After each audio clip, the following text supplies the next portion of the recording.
head, stomach and testicles before their sport. And we have Rafah razed to the ground and this euphemistic humanitarian city being constructed, which the former Prime Minister of Israel called a concentration camp. When are we going to take the appropriate action to bring about comprehensive and full trade and arms embargo and concentrate the mind of Israel? Because nothing else is working. They're not listening. They're getting away with murder every single day.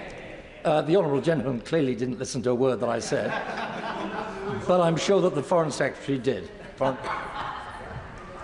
I understand my honourable friend's frustration, and he has been consistent with that for a very long time. And as I've said, I regret that we are not at a place where we currently have a ceasefire, despite the international community that, calling for one and the pressure that exists. And he's right.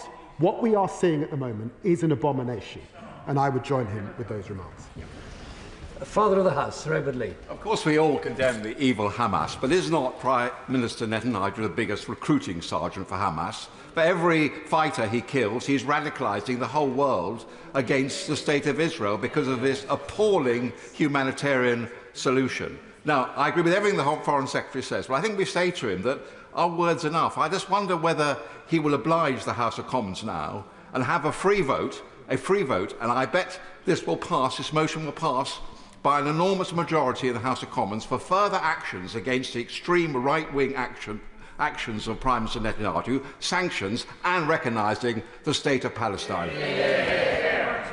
Well, I hope that the Israeli government is watching and notes what senior parliamentarians are saying on both sides of this House, and he will know that 83% of the population now want a ceasefire, and he will have seen the remarks of former prime ministers and all of the opposition in Israel who condemned the most recent proposals suggested by Minister Katz. Paul Wall. Thank you, Mr Deputy Speaker. Earlier this month I hosted in Parliament Dr Wasim Saeed, who's a British surgeon who'd returned from Gaza working in the Nasser hospital, where he treated children for severe burns, amputations and shrapnel wounds that were crawling with maggots. He showed us videos which would shock everybody in this House. Does the Foreign Secretary agree that Israel should face a reckoning in the courts for such injuries and deaths, and that the UK should force such a reckoning? And more importantly, does he agree that recognising a state of Palestine is really about recognising the humanity of the Palestinian people, and that their children deserve to have an equal worth of every child on this planet? Well, I agree with my honourable friend that the Palestinian cause is a just cause. And I would ask the Israeli government to reflect again on international humanitarian law. I've got in front of me the practitioner's legal handbook, and I'm hugely concerned that there feel to be breaches as I read through it. Sir John Whittingdale. Thank you, Madam Deputy Speaker. The deaths of those trying to access aid in Gaza is truly shocking. However, the Foreign Secretary will be aware that the number of civilians killed is being disputed by Israel and various suggestions of disinformation.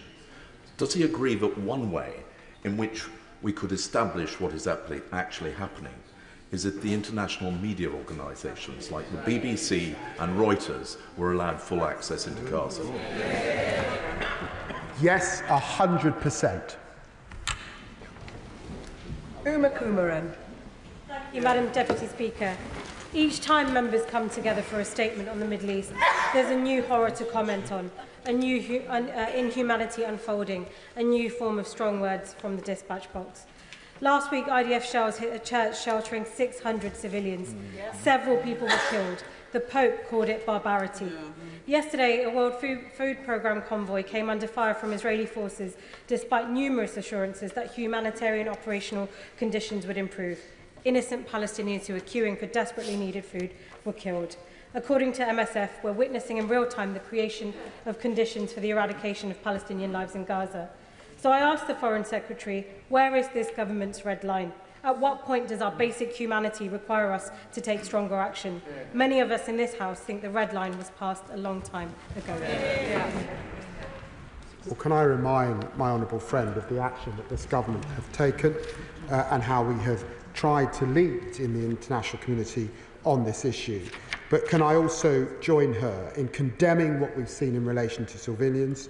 Page 28 of the Practitioner's Handbook on Conflict, Hunger and International Humanitarian Law makes it clear that parties to armed conflict must take constant care in the conduct of military operations to spare the civilian population, civilians and civilian objects. Clearly, that is not happening. Kick Malthouse. Madam Deputy Speaker, like others in this House, I'm frankly astonished at the statement of the Foreign Secretary.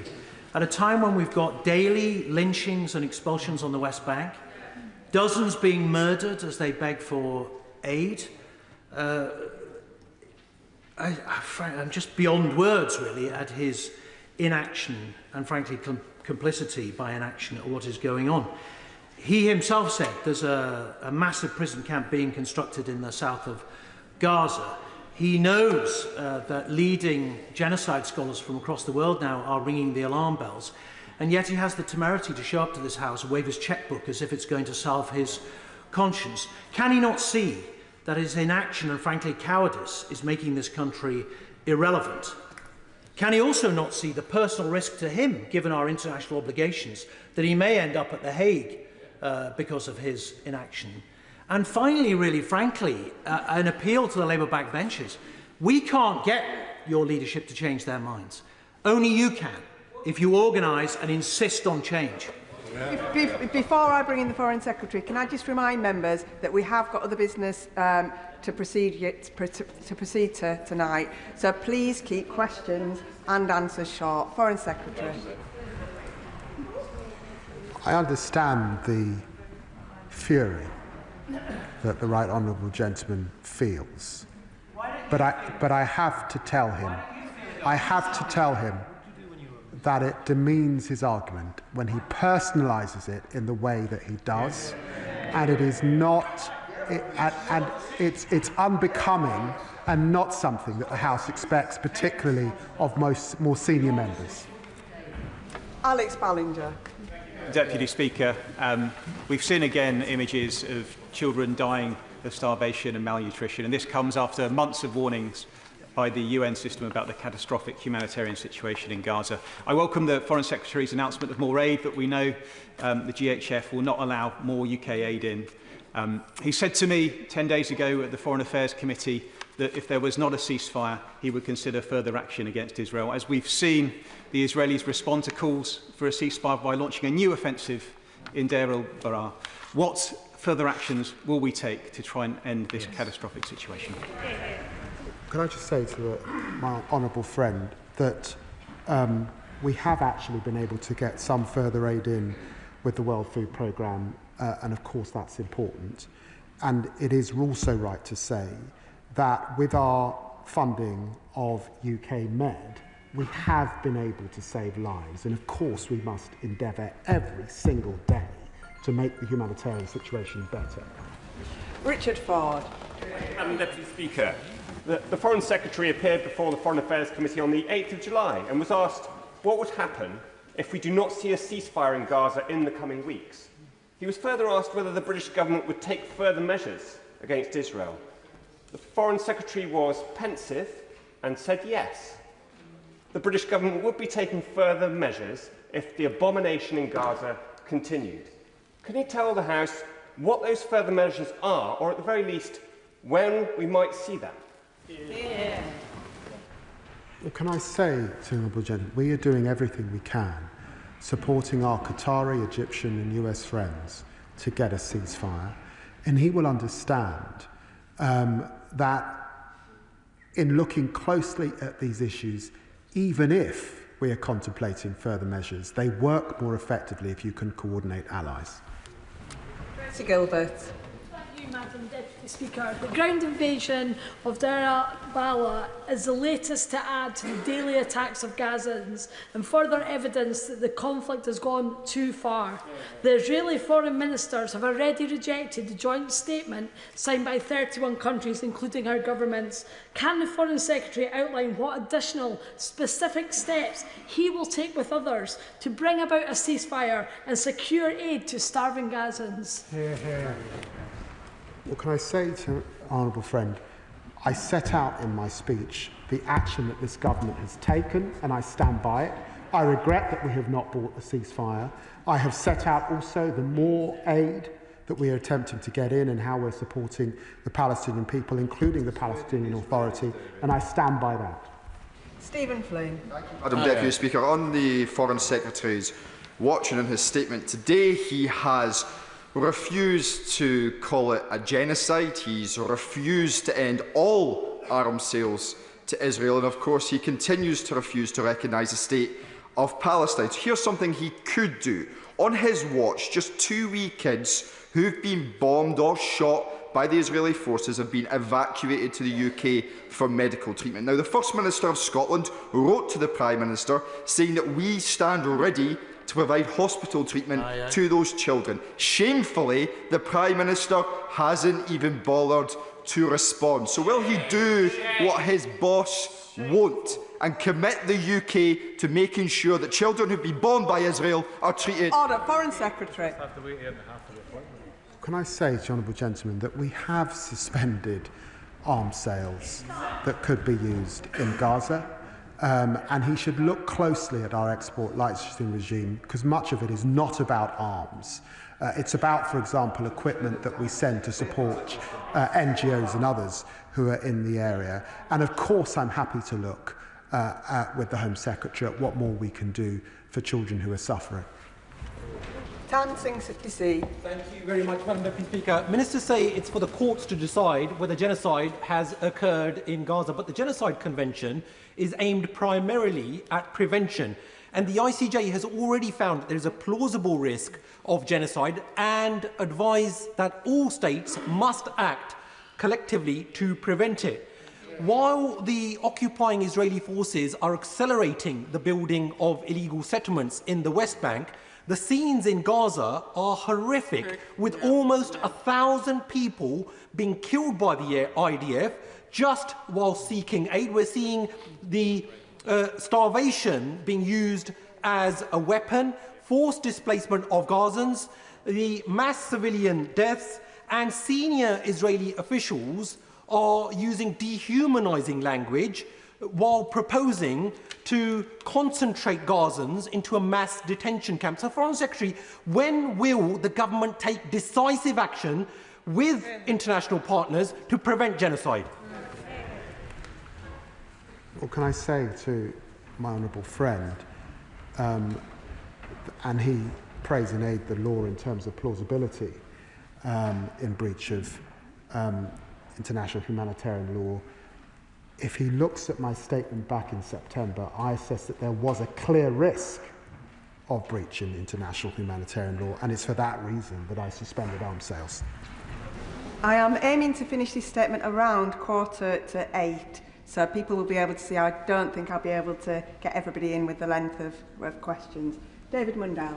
Thank you, Madam Deputy Speaker. And I mean, everybody condemns the deaths as people queue for aid. But this aid system that was enforced is only possible because of the support of the United States in its delivery. So what is the Foreign Secretary doing to persuade the United States that this is not the way to deliver aid into Gaza? Well, I want to reassure him that I have made representations to Secretary of State Rubio about my concerns with the aid system, and I've done that alongside many European foreign ministers and members of the G7. John Pearce. Thank you, Madam Deputy Speaker. I recently met with the mother of Oz Daniel, a 19-year-old who was murdered by Hamas on the 7th of October, and his dead body was dragged into Gaza. Oz loved to play music. He loved Guns N' Roses and was a brilliant guitar player. This is about a mum who just wants her dead son's body bringing home. A senior US official has said that Israel is bending over backwards to agree a ceasefire, and it is Hamas that is blocking it. Will the Foreign Secretary set out what pressure the government is applying to Hamas by Qatar and Egypt to agree a ceasefire and to bring the hostages home?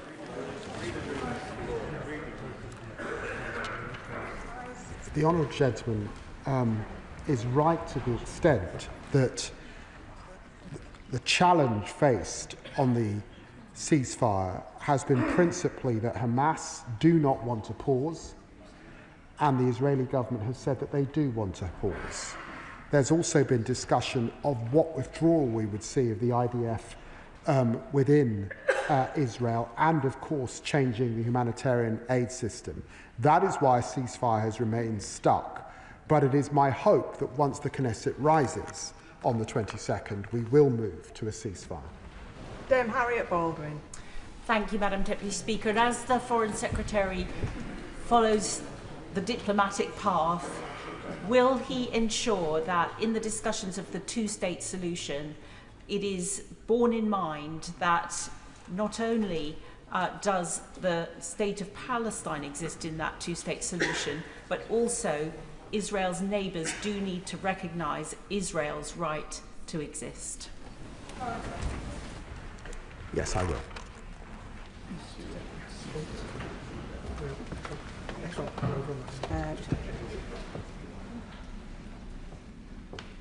Laura Kirk-Smith. Madam Deputy Speaker. Najwa Ahmed Fati Radwan and Mohammed Hassan Yusuf Dawood are just two of the tens of thousands of Palestinian children who have been killed in Gaza.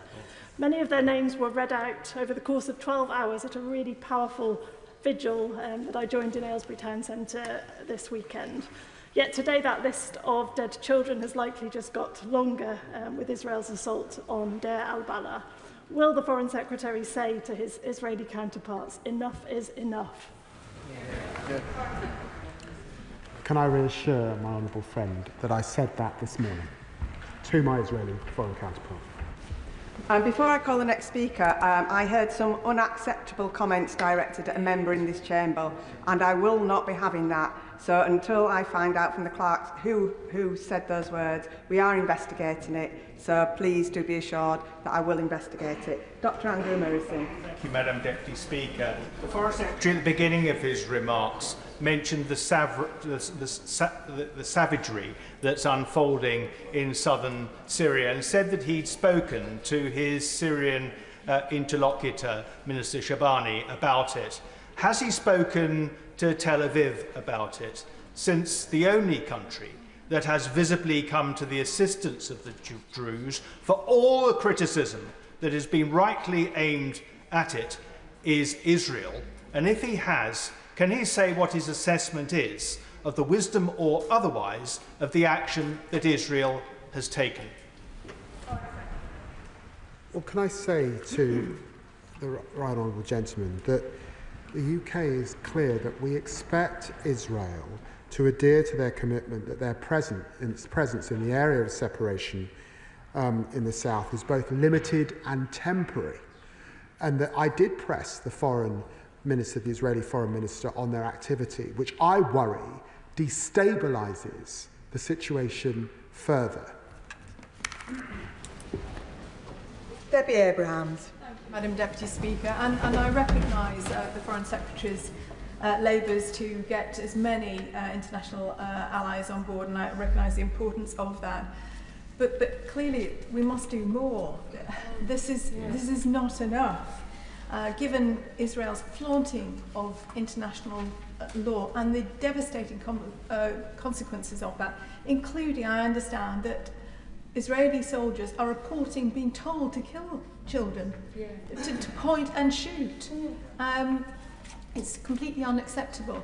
So as a starting point, perhaps we could ensure that we are refusing entry to the Israeli Air Force chief to visit the Royal International Air Tattoo, as well as others having said, how are we going to get children who need care over here? Well, I said that I will look at the issue of what more we can do should children require medical aid in our own country.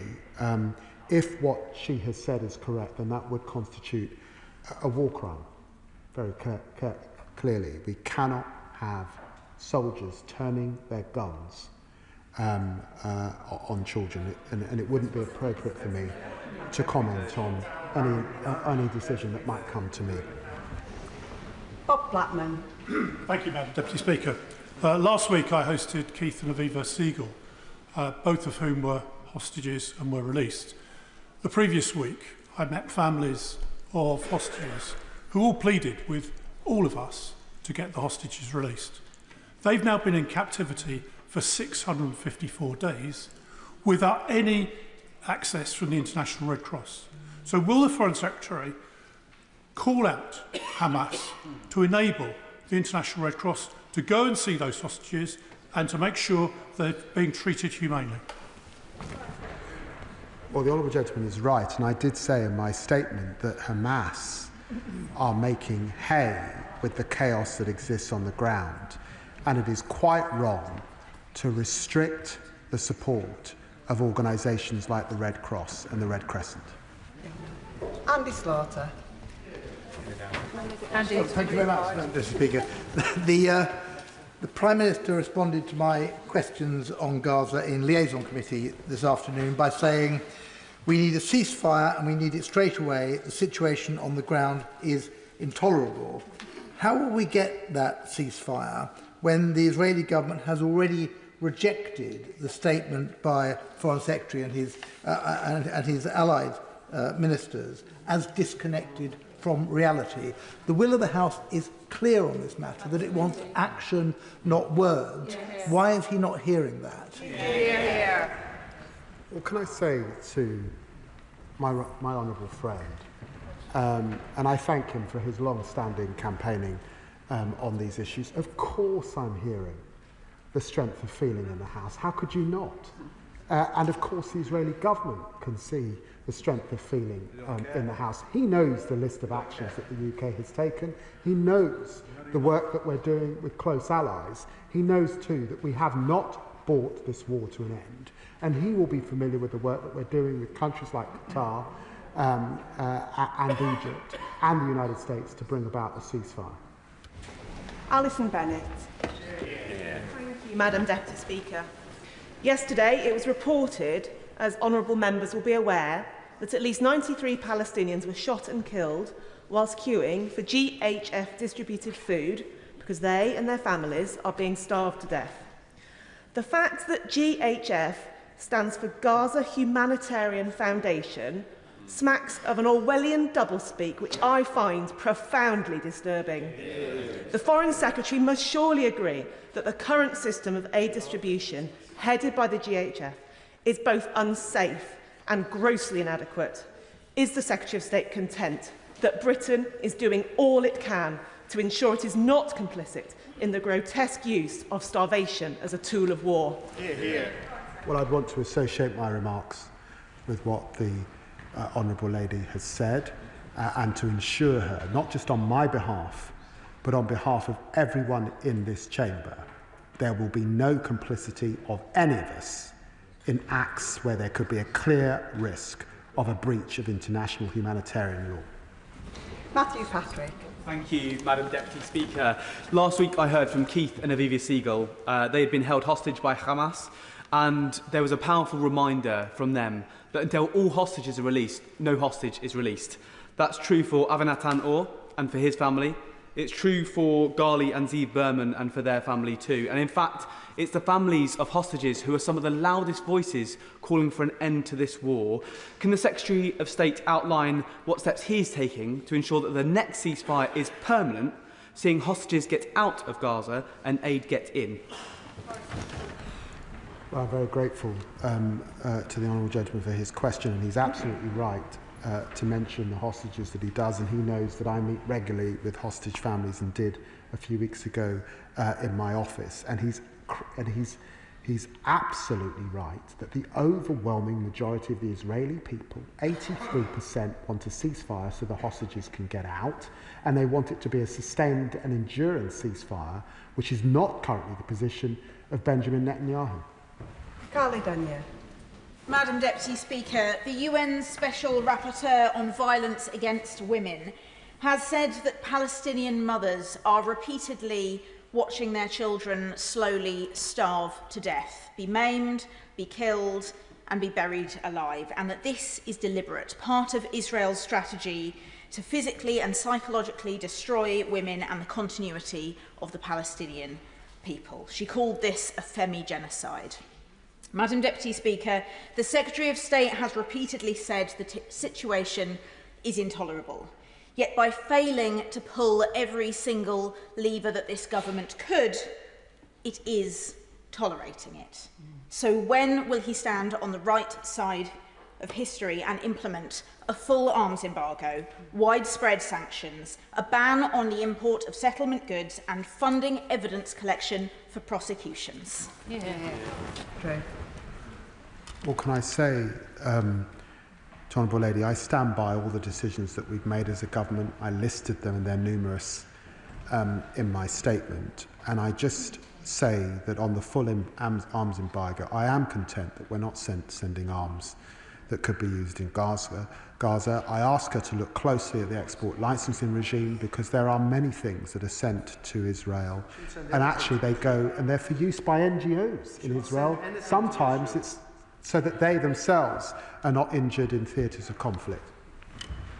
Rachel Maskell. Thank you, Madam Deputy Speaker. If not starved and emaciated children, doctors have told us that they walk into the emergency room and see little tiny bodies strewn across the floor with burns, blasts and bullets. Their job is to choose which child to save and which ones they will have to let go. That is decision making. And the Foreign Secretary has an option right before him to make a decision which could make a difference to those children. One, to protect all health facilities and the means to do that at the UN, and I trust that he will. But secondly, if he doesn't recognise the state of Palestine, there will be no state left to recognise. Foreign Secretary. Well, I'm grateful to the Honourable Lady for the vision that she paints, and I'd want to associate myself with the remarks that she makes in relation to children, and particularly in starvation and the situation that they face. And of course, we are working closely with the UN system. I spoke to Tom Fletcher at the beginning of last week to get the latest on the aid situation, and we will continue to work with them. Sir Julian Lewis. The Foreign Secretary states that he believes in a two-state solution, as I have done since at least the 1973 Yom Kippur War, but that Hamas mustn't be a part of it. Does he agree with me that the best chance there ever was for the two-state solution was when Israel withdrew in 2005 from the Gaza Strip, but Hamas was then elected in January 2006 and has been in power there ever since and is still managing to hang on? So does he accept that if ever the government did recognise a Palestinian state, it would have to be the West Bank without the Gaza Strip, given the internecine slaughter between Hamas on the one hand and the PLO on the other, which followed the last withdrawal? I agree with the Honourable Gentleman that Hamas cannot continue to govern in Gaza, and I suspect that everyone in this chamber agrees with that. I do believe that there are prospects beyond that. Indeed, when the IRA laid down their arms, that's a template for how you can demilitarise and how leaders, perhaps in this circumstance, can exit Gaza. But I do say to him that the continued undermining of the Palestinian Authority by the Israeli government, including the starvation now of their funds, is also trying an attempt to not get to that two-state solution, which all of us in this House want to see. Dawn Butler. Thank you, Madam Deputy Speaker. Foreign Secretary, we watch families surveying the ruins of their homes being mocked by illegal settlers in the West Bank. A little boy looking at his dead relative, waiting for him to take another breath. I watched a mother whose baby had its leg amputated before it even got to take its first step. Where is our humanity? And I asked the Foreign Secretary, to have a two-state solution, we need two states. Let's just recognise Palestine. Or tell me what the words I need to say to the Foreign Secretary to get our government to make real, meaningful action. Tell me what to say and I'll say it.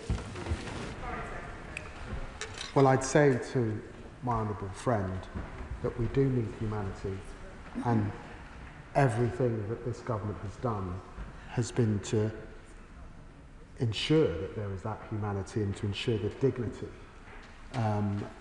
of the Palestinian people and the hostages that are still underground. We will continue everything that we have.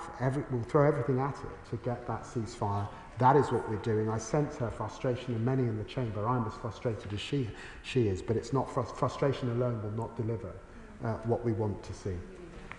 Manuela Pertegala. Thank you, Madam Deputy Speaker. Does the Foreign Secretary agree that the Israeli government should bear heavy consequences should it decide to proceed with the approval of the illegal E1 settlement plan in occupied East Jerusalem, which will threaten the two-state solution? Well, the last government, back in 2014, suggested there would be consequences if they move forward with E1. And so it's absolutely the case that there would be, not just from the UK, but from all international partners, if they made such a move. Helen Hayes. Thank you, Madam Deputy Speaker. Our constituents are watching children being starved and shot in front of our eyes. They are watching illegal settlers systematically and strategically undermining the Palestinian state. Madam Deputy Speaker, this is not a risk of international humanitarian law being broken. It is international humanitarian law being broken in front of our eyes on an hourly and on a daily basis. So our constituents are asking what this government is doing to stop it, and they are asking that because it is unbearable. They can see that the current approach is not working. We were promised more action weeks ago, and today we are not seeing more action. So can I ask my right honourable friend, what is the government doing to secure accountability under international law? And when will the government recognise the state of Palestine? Well, can I remind my honourable friend and thank her for the strength of her feeling and her campaigning and championing of this issue in her constituency. But can I remind her that we are supporting many groups that are on the ground in the West Bank, documenting expansion, documenting violence. That work assists the United Nations and it assists the global community.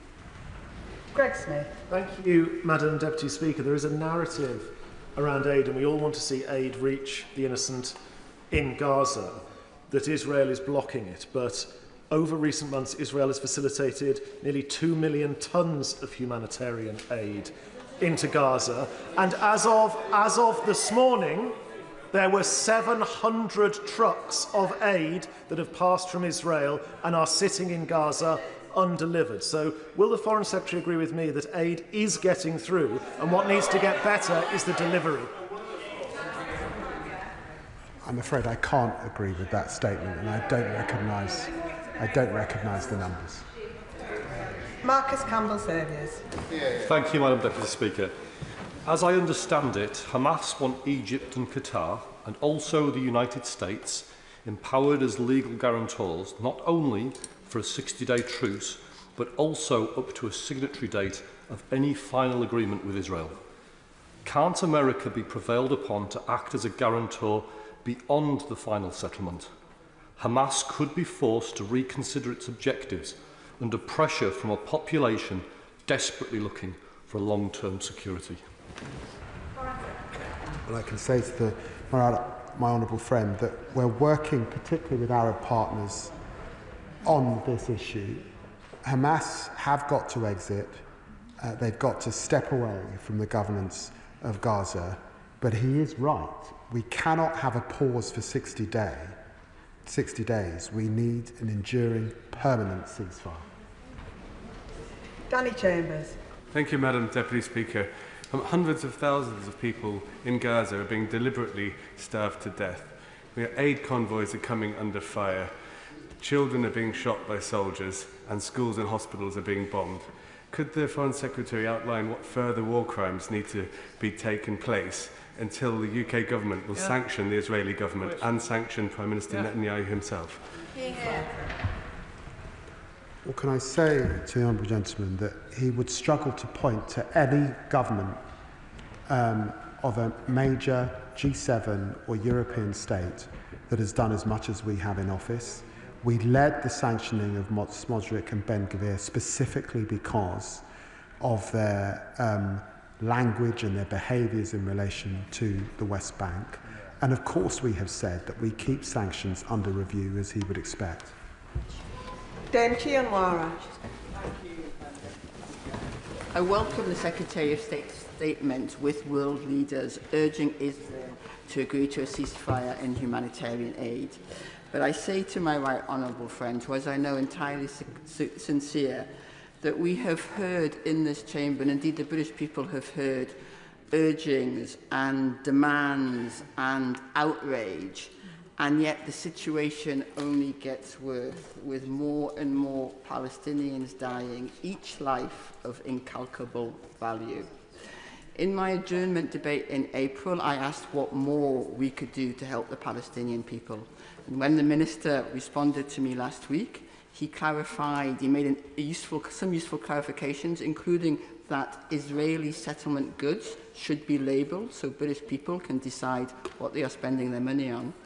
But when it comes to the actions of the UK government, I have to ask my right honourable friend, is this it? Well, in some senses, that is in the hands currently of those who continue to prosecute this conflict. But when she says that each life is of incalculable value, she is absolutely right. I have made more statements on this subject than any other minister has made statements in this House over the last year. And of course, my colleague, the Minister for the Middle East, has also made his lion's share of statements. The strength of feeling is well known, and I think it's reflected not just here, but across the globe. And Israel and the current course of the government is bringing the country into ill repute. That's what's happening. Jeremy Corbyn. Thank you, Madam Deputy Speaker. Last week in Bogota, the Hague Group of Nations met, led by South Africa. Those nations pledged to support the ICC, to support the ICJ, to refuse all arms sales to Israel, to refuse the facilitation of arms to Israel, to refuse anything that enhances the occupation of Gaza and the West Bank. In short, global opinion supporting the Palestinian people.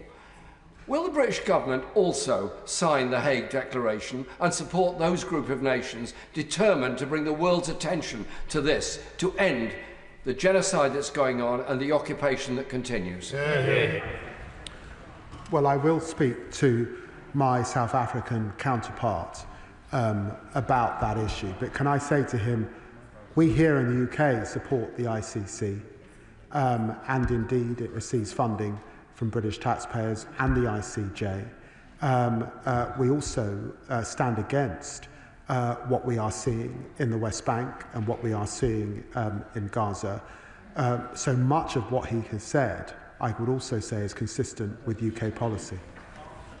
Jessica Marden. Thanks, Madam Speaker. On Friday, the UN reported that 800 people had been killed near aid sites in Gaza over the last 6 weeks, and yet again on the weekend 100 people died just seeking food and water. Can I ask the Foreign Secretary again a question he's been asked twice before. He said to the Foreign Affairs Select Committee this month he would take further measures against Israel if there was no ceasefire and the intolerable situation in Gaza continued. What exactly did he mean by that? Constituents will want to know specifically on trade and on recognition and more what exactly he meant. Well, can I say to her that all action is under review at this time, that we are pressing for a ceasefire. Our assessment is that we could see that ceasefire shortly after the Knesset rises, and she'll understand that that is our priority, to get a ceasefire, because it's the single act that would increase or would stop the suffering that we're seeing in Gaza. But of course, and she lists some of the actions that she would expect to be under consideration with international partners, and we must act internationally alongside partners if we're to have any effect. Sammy Wilson. Thank you, Madam Deputy Speaker. The disturbing images from Gaza, of course, lead us all to come to the conclusion that this war must end.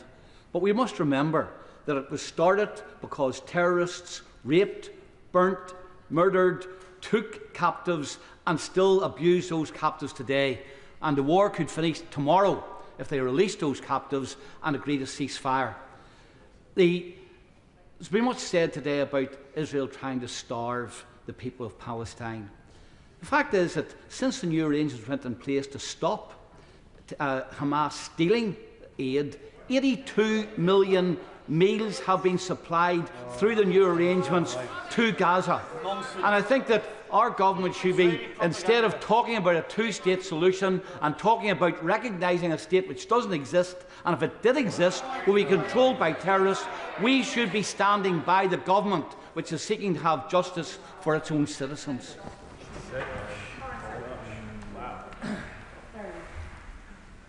I can't agree with what the honourable gentleman has said, save for his remarks in relation to the hostages who must be released. Florence Ashimale. Thank you, Madam Deputy Speaker. I just wanted to gently point out to the Foreign Secretary the reason there are so many of us in here is because we have been waiting a long time for this. The situation unfolding, as many colleagues have said, our constituents continue to write to us. Last week, Save the Children held a photo exhibition in Parliament in partnership with Choose Love and the photographer Mason Merriman. I should declare that he's the chair of the South Bank Centre, which is in my constituency. I just wanted to read a clip from one of those pictures. It said, "If you had a superpower, what would it be and why?" And it read from the young girl, "The ability to change events in order to help my country to become free and to help children live in a safe environment like the rest of the children in the world." If we are seeing children being killed for getting vital food and aid, we must ask ourselves, what more can we be doing? If we are seeing children being manipulated at malnutrition, if we are seeing children starving, Foreign Secretary, I ask, where is the real action from this government to stop this so that more children can live? Well, I hear the strength of my honourable friend's conviction and views. When she asks for more action, we are taking action. We have taken action every single day in office. British taxpayers are funding the alleviation of suffering. Is it enough? No. Have we brought this war to an end? We have not brought this war to an end. And I have to tell her the UK will be unable to do that unilaterally. That is why we are working with partners internationally.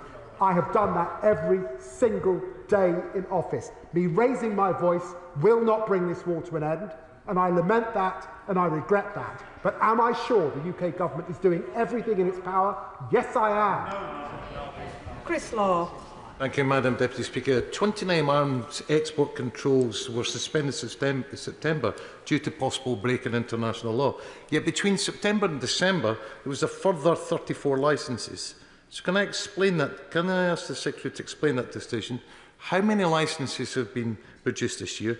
And what's the UK government's red line for a total arms trade embargo? Can I say to the honourable gentleman that most licences are not for military use, Most do not go to Israeli authorities. Many are for civilian use, like product testing or body armour for journalists and NGOs. And I'm quite sure he wouldn't want us to not support those organisations. And some are components going to Israeli companies that are then re-exported to third countries, including NATO allies. Stella Creasy. Thank you, Madam Deputy Speaker. My honourable friend is right. We have been waiting weeks for this statement because the truth is our constituents don't understand, and neither do we. They don't understand how we can track our mobile phones being stolen to China or Algeria, but we can't track F-35 components in the multi-million-pound arms trade. They don't understand why we haven't reported Israel directly to the ICC for what's been happening to aid workers. And they don't understand why, when this House voted in 2014 to recognise the state of Palestine, that hasn't been enacted. I hear the frustration of the Foreign Secretary. I don't doubt his frustration with his partners. But we now, here tonight, could say we don't need a conference. We will recognise the state of Palestine. Will he join us, yes or no? Well, again, I understand the strength of feeling from the Honourable Lady. Can I say to her that she knows that there will be a two-state conference on the 28th of July, and of course we will participate, but she will also have detected that our French and Saudi Arabian colleagues are not talking about recognition at that conference. They're talking about how we get to two states and prolong and get an enduring ceasefire. And it may be, as we head to September and UNGA, that the issue of recognition is raised once more. Cameron Thomas. Thank you, Madam Deputy Speaker. Since 2023, the Israel Defence Force has killed a record number of journalists. The Israel Defence Force has killed a record number of humanitarian workers. It continually murders starving children as they queue for aid. An Israeli soldier himself outed his commanders for their illegal orders to arbitrarily kill civilians. Not a sequence of coincidences, but war crime after war crime after war crime, and a clear message to the world: do not intervene, do not observe what we are doing to the Palestinians. The Foreign Secretary said he wants a two-state solution. He can take a giant leap in that direction right now with a one-word answer. Does the Foreign Secretary recognise the state of Palestine?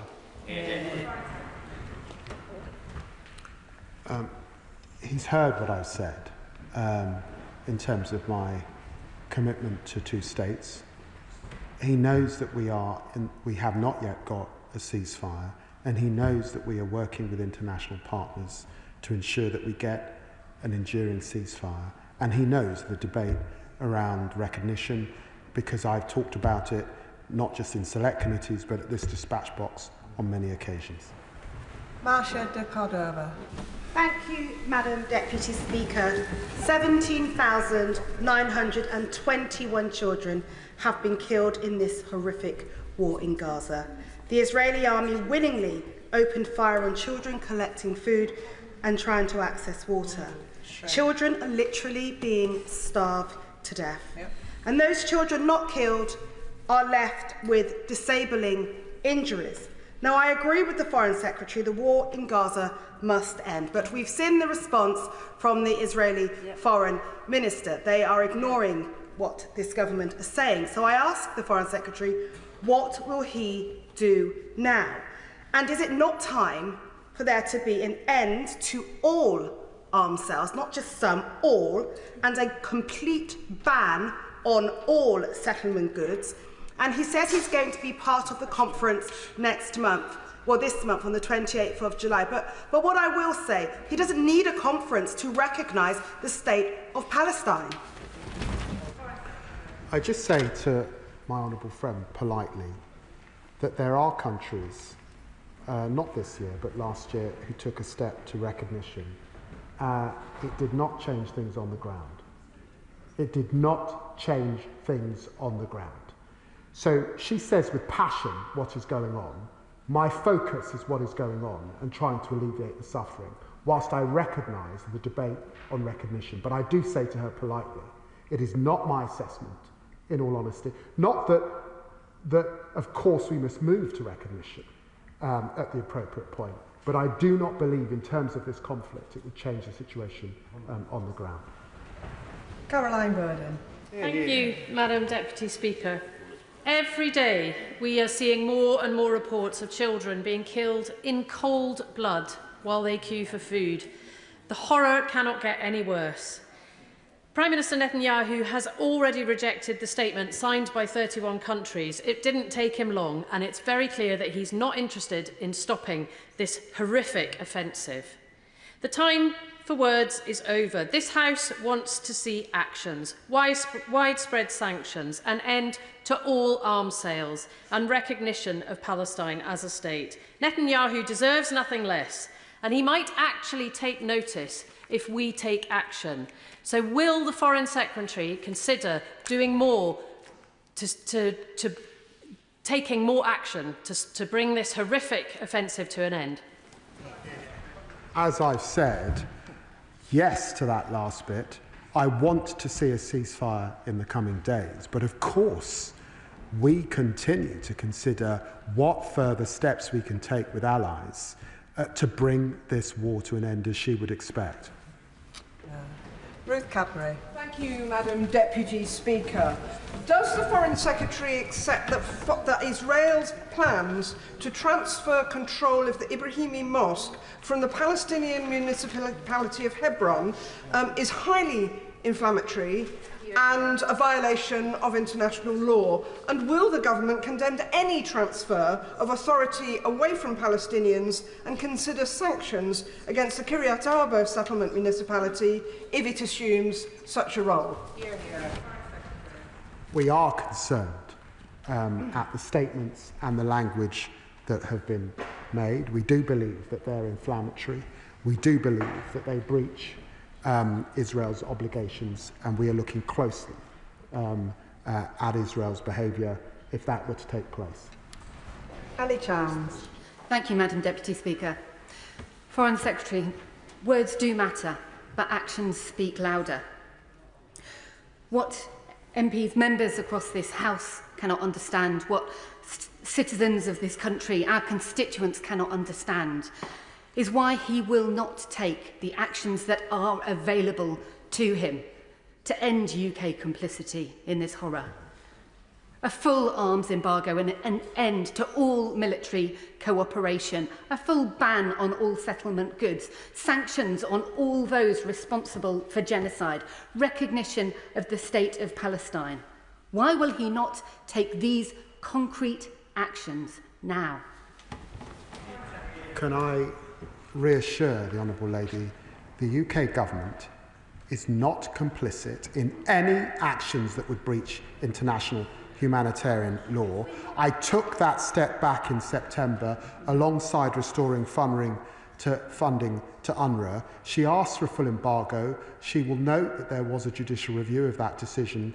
The government's position was upheld because she doesn't want to see us weakened or our allies weakened in terms of other conflicts that exist that have a direct bearing on the safety and security of the people of Britain. Rachel Hopkins. Thank you, Madam Deputy Speaker. I welcome the Foreign Secretary reiterating this Labour government's total opposition to Israel's military operation. It's raised with me regularly by my constituents and our shared abhorrence at seeing the sight of children being shot at as they're seeking food. The Israeli Defence Minister announced his plans to forcibly transfer all Palestinian civilians in Gaza to a camp in the ruined city of Rafah, which the former Israeli Prime Minister Ehud Olmert has deemed as a concentration camp in all but name. Does the Foreign Secretary agree with me that this is completely unacceptable violation of international law which cannot go ignored? And will the government guarantee further action against Israel if it proceeds with this plan? Yes, yes, yes. She talks about the statements of Edmund Olmert. It's also right to say that Yair Golan, that Yair Lapid, that Benny Gantz, that Ehud Barak, that the former IDF chief have all condemned what Minister Katz has suggested, and I condemn it wholeheartedly. Shirkat Adam. Thank you, Madam Deputy Speaker. Last week, as a Minister of the State met with Yair Golan, shaking hands and smiling and taking photographs, a Palestinian mother was faced with a dilemma. Does she stay where she is and see the starvation of her children, or does she venture out and see the children being blown to pieces, adding to the 17,000 other children as a statistic, or 10 children a day whose limbs are blown off? These children do not need these empty words, Secretary of State. It will not stop their bleeding, it will not stop their killing, it will not nourish their bodies, and they won't stop the tears of their mothers. So I agree with the Minister, even recognising the state of Palestine today is not going to make any difference to the children on the ground. So I ask the Minister, will he take a tangible step and propose a British-led, internationally supported hospital in Gaza in partnership with a coalition of the willing to provide some remnants of humanity in this darkest of hours? Well, can I say to the honourable gentleman that I am proud of, notwithstanding the huge humanitarian catastrophe that's taken place in Gaza, I am proud of the work of UK Med, the funding that we've been able to give them, the extra money I've announced today, and that aid, medical aid, is getting through to relieve some suffering. But he's absolutely right. Can we do more? We will continue to do more. And I want to reassure him that I'm working particularly with my Jordanian counterparts to see what more we can do to alleviate that suffering. Alice MacDonald. Thank you very much, Madam Deputy Speaker. Aid should be a lifeline in humanitarian crises, yet it has become a death trap for Gazans. People are starving, yet one of the only ways they can get food is risking their lives going to an aid distribution point run by the Gaza Humanitarian Foundation. So does the Secretary of State agree that we are seeing the militarisation of aid, that we cannot let this set a precedent, and can I press him further on the conversations with both the Israeli government and the US government on bringing the operations of the Gaza Humanitarian Foundation to an end? Well, I'm grateful to my honourable friend for raising the issue of aid workers.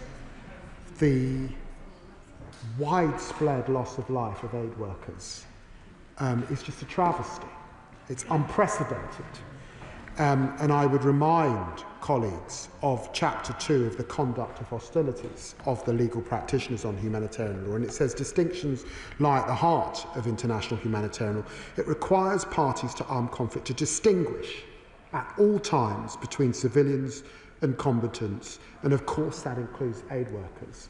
And it is a travesty what we have seen take place over this last 2.5 years. Jim Shannon. Thank you, Madam Deputy Speaker. Can I, first of all, thank the Foreign Secretary for his statement and for his thoughtful use of words in what's a very contentious issue. With the latest reports of the attacks on the Jewish people, where hundreds of Jewish civilians, including women and children, were being kidnapped, tortured, raped, executed, mutilated, with Christians suffering at their side despite the fact that they are fighting back, there is, I believe, a real and valid fear of genocide of those people who have a strong faith and who, as such, are worthy of our protection. What can government and the Secretary of State, the Foreign Secretary, do to secure peace and hope for these people who are currently being targeted and need aid urgently? Thank you so much. Well, I'm very grateful to the honourable gentleman for naming the Druze and the awful atrocities that they have seen visited on them in the last few days, and the positions of minorities in Syria. I saw the Pope comment unusually in the strongest terms at what he has seen.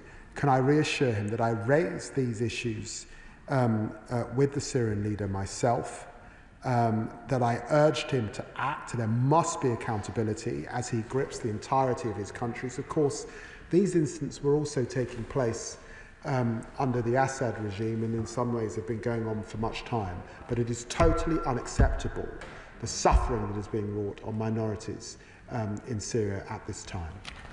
Gregor Poynton. Thank you, Madam Speaker. The situation facing Gazans is truly catastrophic, and we must secure a ceasefire as soon as possible, with all hostages being freed and unhindered access to aid. Now, our experience in Northern Ireland shows that to build a long-term sustainable peace, we need to invest in civil society and peace builders to create a consensus and to change opinions for the better.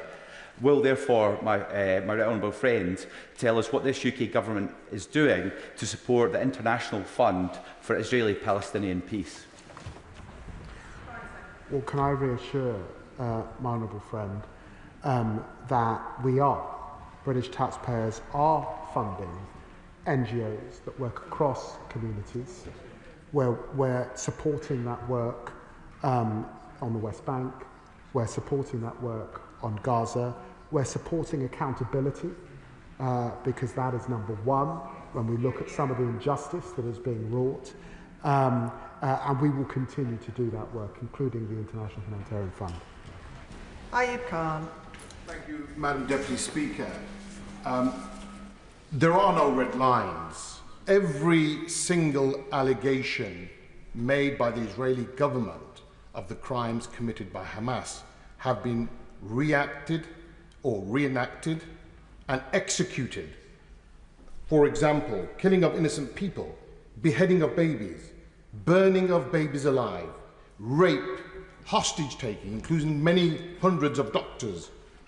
And now we are actually seeing children being shot in the genitals. There are games being played by the IDF. There are no red lines. Will the Foreign Secretary say from that dispatch box, please, what are the red lines? What will cause this government to take proactive steps? What the Honourable Gentleman mentions fall into that category of the assessment that I made back in September of last year, that there was a clear risk of a breach of international humanitarian law. And it was on that legal advice and the quasi-legal position that I took that I made sure that nothing we did in this country could be complicit in such action. I'd want to give him that reassurance. He paints a vivid picture that's unimaginable, that the suffering has gone on for as long as it has. Alex Baker.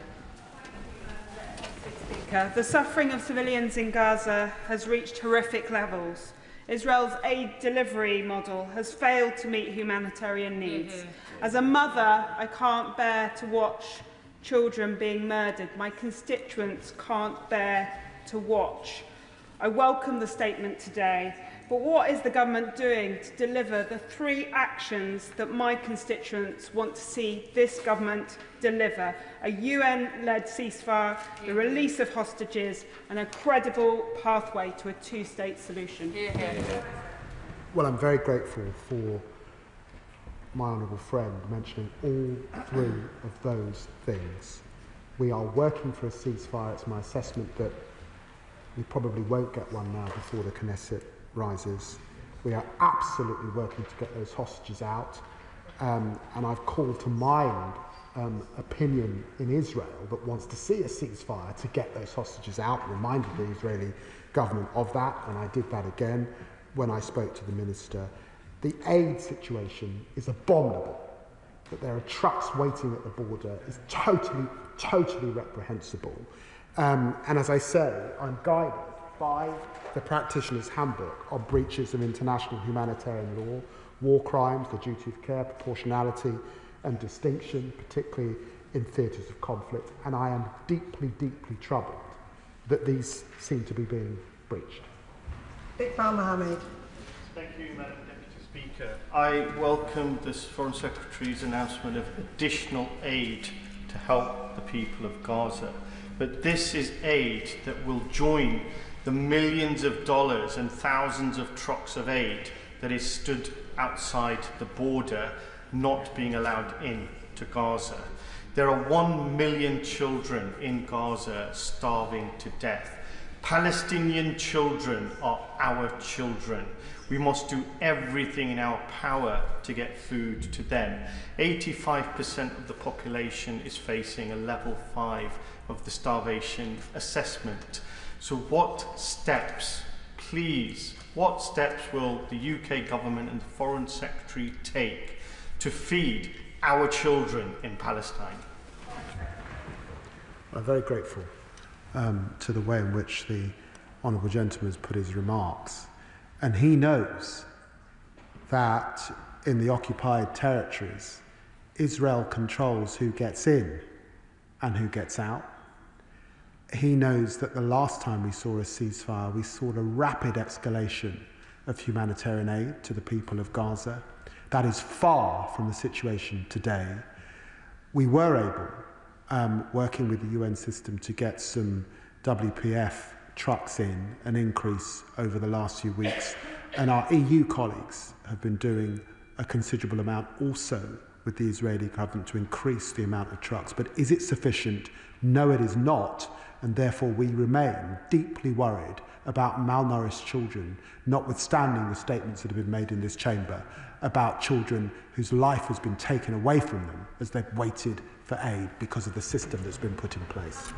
Thank you, Madam Deputy Speaker. The situation in Gaza, as the honourable gentleman before me touched on, is all the more infuriating when we hear that the UN has 3 months' worth of food waiting in warehouses on the border, while it's reported that 19 people died of starvation just in the last 24 hours. I'm grateful for all the Foreign Secretary has done so far on this issue, and I know that he agrees with me that the war must end now. But what are the next actions that we need to do to make that a reality? We have to bring about that ceasefire, and we have to do all we can to alleviate the suffering, and that's what I set out in my statement today. But I remain as frustrated as she is that this war is not over. Sabir Ahmed. Thank you, Madam Speaker. Has been kind enough to meet me a number of times over this year, so he knows the feelings of my constituents of Glasgow South West well over this conflict. They're concerned and they're disgusted at the sight of the mass killings and starvation of the Gazan people. But they're also frustrated at the lack of medical care and humanitarian aid. The Foreign Secretary knows I have many surgical colleagues working in Gaza and who have worked in Gaza, including Dr. Mohammed Mustafa, who alongside the Hashemite Kingdom of Jordan and the Australian government desperately are seeking to get a maternity hospital caring for women and children into Gaza. Will the Foreign Secretary lend his support and the support of his office to this endeavour? Yeah. Yes, absolutely. And I'm grateful for all the work that the Honourable Member has done, and his background in medicine helps, of course, bring these issues to public attention.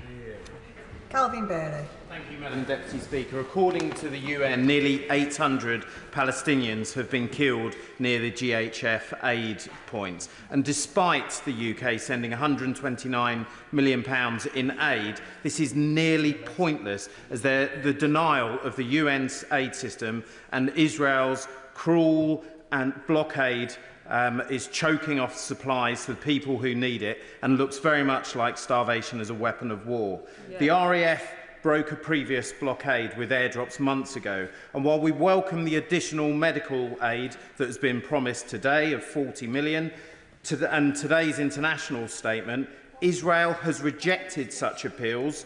So I ask again, please, what are the additional steps that he told the Foreign Affairs Committee that we will take to break this cruel blockade and get aid to those desperately in need? Well, my honourable friend will have heard the statement that I've made today and the extra steps that we are taking in terms of humanitarian aid, and he will have seen the statement alongside 31 international partners on the fact that this war must come to an end and that aid must get in. And he's right to condemn the aid system. We warned Israel about reducing the aid points to 4. And now we're seeing the horrors in front of our eyes. And I remind them again about their obligations to international humanitarian law and my worry that they are being breached. Rupert Hook. Thank you, Madam Speaker. We rightly refunded UNRWA, but since then, aid has become a daily death trap and starvation widespread. Our calls for a ceasefire only saw the last one get broken, and now, as he pointed out, the chilling order to forcibly displace an entire population of 2 million people, condemned by ex-Israeli PM Ehud Barak. What more concrete are we doing to stop the man-made destruction of Gaza, 35 hospitals, hostages, soldiers and civilians before our very eyes? Because history will not judge this well, and words are not working. Well, can I say we stand with the international community in all of our efforts, and in terms of what comes next, we support the Arab plan. We're working with Arab partners to improve that plan and to get to a day after, which we can get to if we get that ceasefire. Thank you, Madam Deputy Speaker. Gaza's facing a catastrophic famine-like conditions and people are dying in appalling circumstances. The Gaza Humanitarian Foundation is fundamentally failing to properly distribute adequate humanitarian aid and is turning distribution into another front line in Gaza. So I ask the Foreign Secretary, what actions is he taking to ensure that UN NGOs can get into Gaza and deliver humanitarian aid that Gazans desperately need? Well, can I reassure my honourable friend that I spoke to the UN about this last week. We're working with the UN, and I was pleased that they saw the World Food Programme able to get some extra trucks in. We will continue to work closely with them. We believe that they must be a fundamental part of a system that distributes aid to the people of Gaza. Pamela Ferguson. Thank you, Madam Deputy Speaker. And I thank my right honourable friend for his statement this afternoon, and I note the agreement reached with the 30 other nations. However, as we know, Israel has already rejected it. It seems to me that Israel is becoming more and more emboldened by the lack of concrete action by the international community. And while people starve or are killed while they're queuing for food, while those sheltering in the Caritas Jerusalem shelter were bombed at the weekend, it really does begin to look as though there is genocide unfolding before our eyes. I realise that the Foreign Secretary will want to take a legalistic view of that, but to those of us looking at it from a moral and a logical point of view, there can be no other words for it.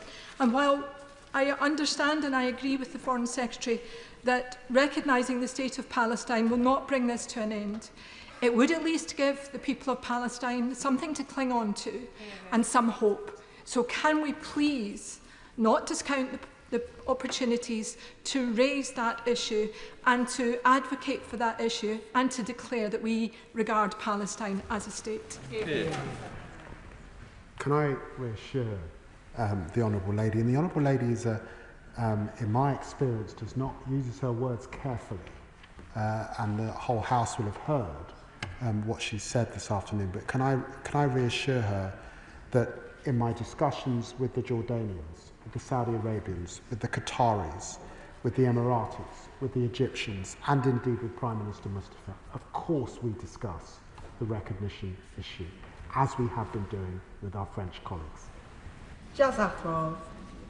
Thank you, Madam Deputy Speaker.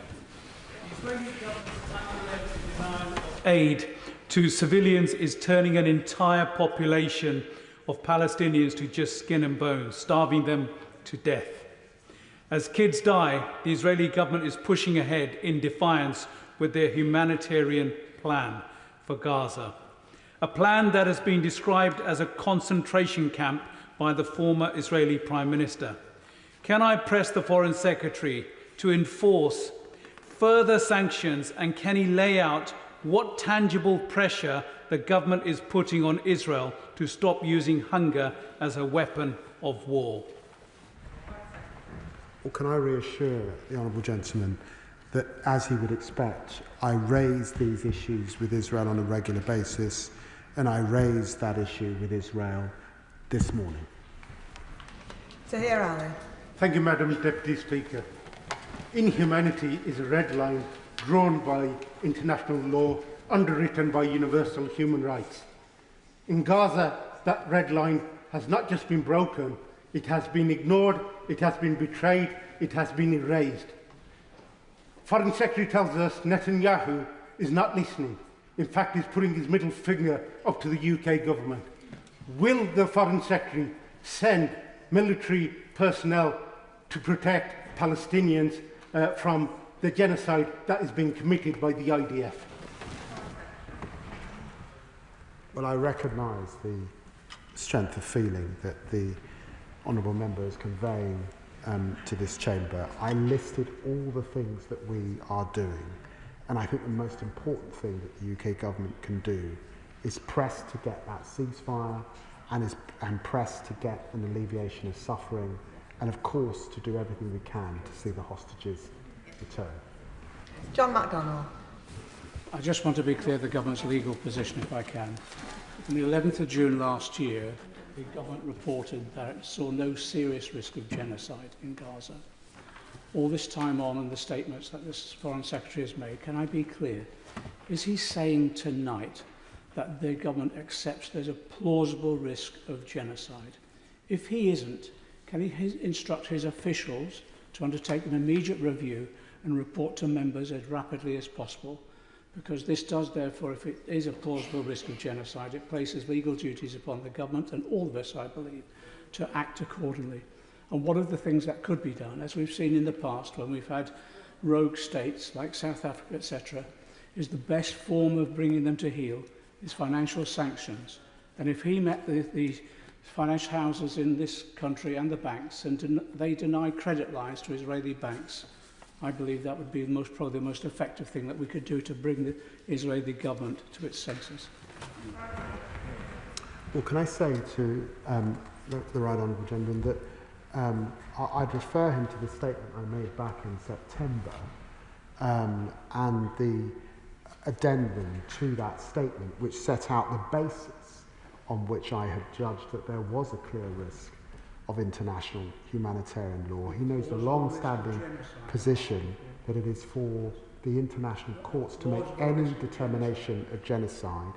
Our assessment is that there is a clear risk of a breach of international humanitarian law. Cat Eccles. Thank you, Madam Deputy Speaker. Order. Cat Eccles. Thank you, Madam Deputy Speaker. People of Gaza are being starved to death despite UNRWA having enough supplies to feed the population for 3 months. It is not a matter of logistics, it is sheer cruelty. GHF ration centres are purposely located in the south in militarised zones with sporadic opening hours and sudden closures, leaving people with no option but to make that long journey on foot and wait many hours on the off chance that supplies may become available or they may be killed while trying. This is not just a genocide, it is now ethnic cleansing. But when Israel's government is ignoring calls from 31 countries, what further action can we take? Well, as the Honourable Lady has heard, of course, what we're seeing is inhumane, it's deadly, and it's depriving Gazans of human dignity. And of course, as she would expect, the government, working with its partners, keeps everything under further consideration. And the final question, Jeevan Sander. Thank you, Madam Deputy Speaker. We see the brutality and bloodshed in Gaza every single night on our screens. It's disproportionate, it's horrific, and it's gone on for far too long. Bombs, bullets, and now, of course, the blockades as well.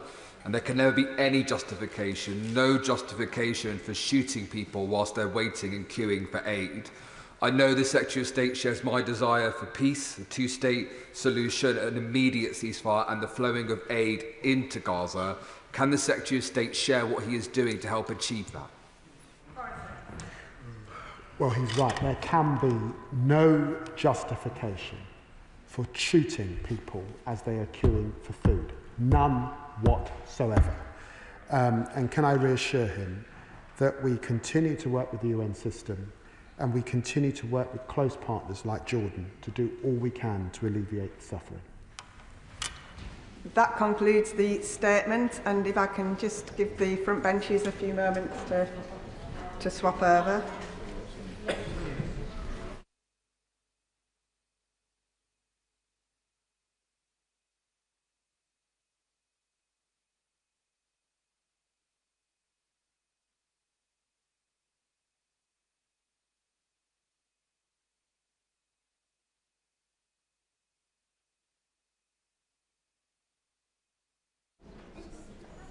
Statement, Nick Thomas-Symonds. Thank you, Madam Deputy Speaker.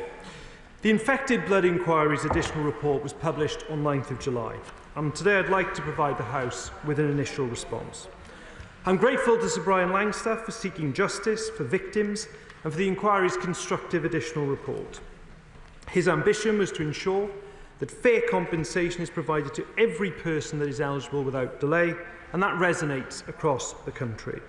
Before considering the detail of the report, I want to share the latest delivery figures from the Infected Blood Compensation Authority. As of the 15th of July, IBCA has contacted 2,215 people to begin their claim, with 1,934 having started the claim process. 808 offers have been made, with a total value of over 602 million. 587 people have accepted their offer, with over £411 million paid in compensation, meaning approximately 60% of infected people registered with a support scheme have been contacted to begin their claim. I'm pleased that progress is being made, but I acknowledge the calls from the community for faster payment. That is why the government wrote to the Public Accounts and the Public Administration and Constitutional Affairs Committees last month, outlining the steps we are taking to remove administrative barriers to IBCA speeding up payments. I'm also pleased to announce, Madam Deputy Speaker, further interim payments of £210,000 to the estates of infected people who are registered to an infected blood support scheme and have sadly passed away. This is in addition to the over 500 interim payments already paid, and I will provide further information on this as soon as I am able to. Madam Deputy Speaker, the Government is committed to providing fair compensation to victims of the infected blood scandal. And in the autumn budget, we have set aside £11.8 billion to do that. The inquiry has recognised the Government's commitment, saying there can be no doubt that the Government has done right in ways which powerfully signal its intent. However, I agree with Sir Brian's statement that there is still more to be done to ensure that the detail and operation of the scheme matches up to its intent. Sir Brian has made a number of recommendations on ways the compensation scheme could be amended to achieve a scheme which works for everyone. We will publish an update on gov.uk today, setting out the Government's approach to the inquiry's further recommendation. I will deposit a copy of that update in the House libraries. We will also provide a comprehensive response to all the recommendations in due course. The report includes several recommendations for IBCA on speed and transparency. I want to first reiterate that the Government still expects IBCA to contact all registered infected people to begin a claim and open the service for affected people by the end of this year. And the announcements I'm about to make do not change that position. Now, on Friday, Sir Robert Francis and David Foley confirmed they will be accepting the recommendations the inquiry made to IBCA, and they have committed to working with the community to develop plans for designing and implementing those recommendations. IBCA will design and introduce a process for registration. They will also update their sequencing in line with the inquiry's recommendation, noting this will inform the order in which they open up to cohorts this year. IBCA will introduce a process for prioritisation, recognising that community involvement is needed in tackling any uncertainty which this may introduce. Alongside this, I have asked for a review of IBCA's delivery of the scheme to ensure that it is progressing as quickly as possible. This will be supported by the National Infrastructure and Service Transformation Authority, NISTA, and led by an independent reviewer, and I expect the review to begin in August. Now, the inquiry has made recommendations across 9 key areas to ensure that infected and affected people feel that they have overall been compensated fairly by a scheme that is designed and delivered with their input. Separate to the delivery of compensation by IBCA, the inquiry has made recommendations relating to the design and structure of the scheme. 7 of these sub-recommendations the Government will accept and implement as soon as we can, so that IBCA can get on with paying compensation. Others will require engagement with the community before the changes are made, in line with the spirit of the inquiry's report. Now, when I gave evidence to the inquiry in May, I said I would take a constructive approach and I would look at the issues which had been put to me. The inquiry has made 8 sub-recommendations in these areas, and I'm pleased to confirm to the House that I'm either accepting these or agreeing with the inquiry that the community should be consulted on next steps. So I can confirm we will remove the 1982 start date for HIV infection to ensure anyone infected due to infected blood or infected blood products with HIV is eligible for the scheme regardless of the infection date. We accept the inquiry's recommendation on affected estates. In fact, Madam Deputy Speaker, I'm actually going to go further than the inquiry's recommendation. The inquiry recommended that where someone who would be an eligible affected person sadly died or dies between the 21st of May 2024 and 31st of December 2029, their claim will not die with them, but becomes part of the estate. I'm actually going to extend that by a further 2 years to the 31st of December 2031. The special category mechanism, I know, has been a concern for members of the community and this House. Again, I promised the House previously I would look at this, and I'm pleased to say we accept